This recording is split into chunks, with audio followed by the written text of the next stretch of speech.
വണ്ടിപ്പെരിയാർ 57-ാം മൈലിന് സമീപം പിക്കപ്പ് വാനും കാറും കൂട്ടിയിടിച്ച് അപകടത്തിൽ കോരിത്തോട് സ്വദേശികളായ ഒരു കുടുംബത്തിലെ 5 പേർക്ക് പരിക്കേറ്റു. ഇതോടൊപ്പം പിക്കപ്പ് വാനിൽ ഉണ്ടായിരുന്ന ഒരാൾക്കും പരിക്ക്. റെയിൻബോ ന്യൂസ് വാർത്തകൾ നിങ്ങൾക്കായി അവതരിപ്പിക്കുന്നത് പവിത്ര ഗോൾഡ്, എന്നും സ്വന്തം. ഒരെണ്ണം കൂടി വാങ്ങായിരുന്നു.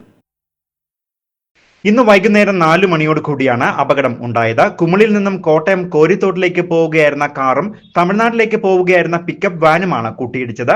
വണ്ടിപ്പെരിയാർ 57-ാം മൈലിന് സമീപം എത്തിയപ്പോൾ നിയന്ത്രണം വിട്ട കാർ എതിരെ വരികയായിരുന്ന പിക്കപ്പ് വാനിൽ ഇടിച്ചു കയറിയാണ് അപകടം ഉണ്ടായത്.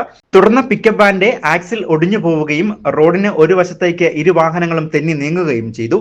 ഇടിയുടെ ആഘാതത്തിൽ കാറിൽ ഉണ്ടായിരുന്ന കോട്ടയം കോരിത്തോട് സ്വദേശികളായ George, Annamma, Jollamma, Angela John, Joseph എന്നിവർക്കും പിക്കപ്പ് വാനിൽ ഉണ്ടായിരുന്ന കുമിളി 1-ാം മൈൽ സ്വദേശി വിജയരാജ് എന്നിവർക്കുമാണ് പരിക്കേറ്റത്.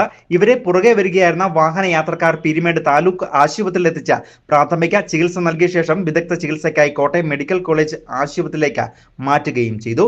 തുടർന്ന് സംഭവസ്ഥലത്ത് വണ്ടിപ്പെരിയാർ പോലീസ് എത്തുകയും മേൽ നടപടികൾ സ്വീകരിക്കുകയും ചെയ്തു. അരമണിക്കൂറോളം ഗതാഗതം പൂർണ്ണമായും തടസ്സപ്പെട്ടിരുന്നു. പിന്നീട് JCB എത്തിച്ചാണ് ഇരു വാഹനങ്ങളും റോഡിൽ നിന്നും മാറ്റി ഗതാഗതം പുനഃസ്ഥാപിച്ചത്. News bureau, Vandiperiyar.